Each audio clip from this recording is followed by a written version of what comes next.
Risk आपके और आपके सपनों के बीच की इकलौती दीवार। दोस्तों, अपने दिल पर हाथ रखकर खुद से एक बात पूछना कि जो भी जिंदगी तुम आज जी रहे हो, क्या तुम उससे खुश हो? क्या तुम्हारे सारे सपने पूरे हो चुके हैं? अगर इन सारे सवालों का जवाब हाँ है, तो मैं बोलता हूं आपको रिस्क लेने की कोई जरूरत नहीं है। पर इसका जवाब ना है, तो दोस्त तुम गलती कर रहे हो। तुम्हें रिस्क लेना होगा। हार भी गए तो एक सेटिस्फैक्शन तो होगा कि साला मैंने ट्राई तो किया। और अगर जीत गए तो तुम तुम्हारी ड्रीम लाइफ जियोगे। हम रिस्क लेने से डरते हैं हमारी निगेटिव सोच की वजह से। मतलब हम उस काम को करने से पहले ही ये सोच लेते हैं कि अगर मैं फेल हो गया तो क्या होगा। और फेल होने का यही डर आपको एक एक्स्ट्रॉर्डिनरी से ऑर्डिनरी इंसान बना देता है। दोस्तों, बचपन में जब हम चलना सीख रहे थे तब हमने रिस्क लिया। पहली बार साइकिल सीख रहे थे तभी हमने रिस्क लिया। पहली बार बाइक चलाना सीख रहे थे तभी हमने रिस्क लिया। हम कई बार गिरे पर हमने गिव अप नहीं किया। इसका नतीजा ये हुआ कि हम ये सब चीजें सीख गए। दोस्तों, कोई भी बच्चा पहली बार में चलना नहीं सीखता, कोई भी पहली बार में साइकिल चलाना नहीं सीखता, तो जिंदगी से हम क्यों एक्सपेक्ट करते हैं कि पहली ट्राई में हम सक्सेसफुल हो जाए? ये तो गलत है ना। सक्सेस के रास्ते में कई बार आप गिरोगे, हारोगे, पर वापस उसी जोश के साथ खड़े होना जिस जोश के साथ हमने बचपन में चलना सीखा था। यकीन मानना, यहाँ पर भी आप एक ना एक दिन सक्सेसफुल हो ही जाओगे।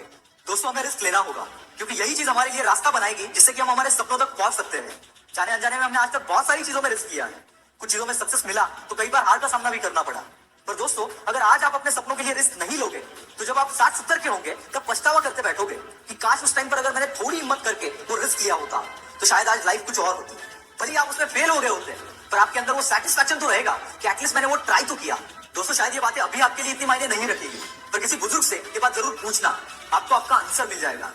और दोस्तों, रिस्क लेने का मतलब ये नहीं कि आप पहली अटेम्प्ट में सक्सेस को अपना गुलाम बना दोगे। ऐसे बहुत कम केसेस में होता है, क्योंकि पहली बार अगर हम कोई काम करते हैं तो हमें उसका एक्सपीरियंस नहीं होता, बहुत सारी चीजें पता नहीं होती, और इसीलिए शुरुआत में कई बार फेलियर को भी एक्सेप्ट करना पड़ता है। पर दोस्त, एक बार रिस्क लेने के बाद तुम्हारा काम है हिम्मत नहीं हारना, क्योंकि दुनिया का कोई भी बंदा ऐसा नहीं है जो कि सक्सेसफुल है पर कभी हारा नहीं है। क्योंकि दोस्तों, हमें इन सक्सेसफुल लोगों की लाइफ का सिर्फ पॉजिटिव पार्ट पता होता है, उसके पीछे वो खुद कितनी बार फेल हुआ है, कितनी बार टूटा है, इस बात का हमें कोई अंदाजा नहीं होता। तो तुम्हारे लाइफ में भी रिस्क लेने के बाद अगर कोई फेलियर आ रहे हैं तो अपने आप को कोई अलग समझने की जरूरत नहीं है, क्योंकि सक्सेस को पाने की अगर जिद तेरे अंदर है तो वो फेलियर्स भी तुम्हारा कुछ नहीं उखाड़ पाएंगे, और एक दिन तुम भी इन लोगों के बीच अपना नाम लिखवाओगे। बहुत लोग ये कहकर अपने सपनों के लिए रिस्क नहीं लेते कि समय से पहले और किस्मत से ज्यादा किसको मिला है, पर ये लोग भूल जाते हैं कि अगर वो चाहे तो अपनी किस्मत खुद लिख सकते हैं। हमारे आसपास के बहुत सारे लोग रिस्क लेने से पहले ही हमें डराने लगते हैं। हो सकता है उनका वैसा एक्सपीरियंस हो, पर ये जरूरी नहीं कि तुम्हारे साथ भी ऐसा ही होगा। मैंने कई बार ये बात सुनी है कि कई घर वाले उनके बच्चों को बिजनेस करने की परमिशन इसीलिए नहीं देते क्योंकि 25 साल पहले जब उन्होंने बिजनेस शुरू किया था तब वो फेल हो गए थे। यहाँ पर घर वालों का कंसर्न मैं समझता हूँ, पर मेरी इस बात को जरा गौर से सुनना जो भी मैं अभी बोलने जा रहा हूँ। और ये सब उन पेरेंट्स के लिए है। 25 साल पहले जब आपने वो काम शुरू किया था तब टाइम अलग था, मार्केट अलग था, आपके स्किल्स अलग थे, मार्केट की रिक्वायरमेंट्स भी अलग थी। पर अब टाइम चेंज हो चुका है, मार्केट की रिक्वायरमेंट्स अलग है और आपके बच्चे के स्किल्स भी अलग है। तो आपके उस एक बुरे एक्सपीरियंस की वजह से आप अपने बच्चों को क्यों रोक रहे हो सकता है वो जो करना चाहता है वो अभी मार्केट की नीड हो और उसमें वो सारे स्किल्स हो जो कि उस बिजनेस को करने के लिए चाहिए।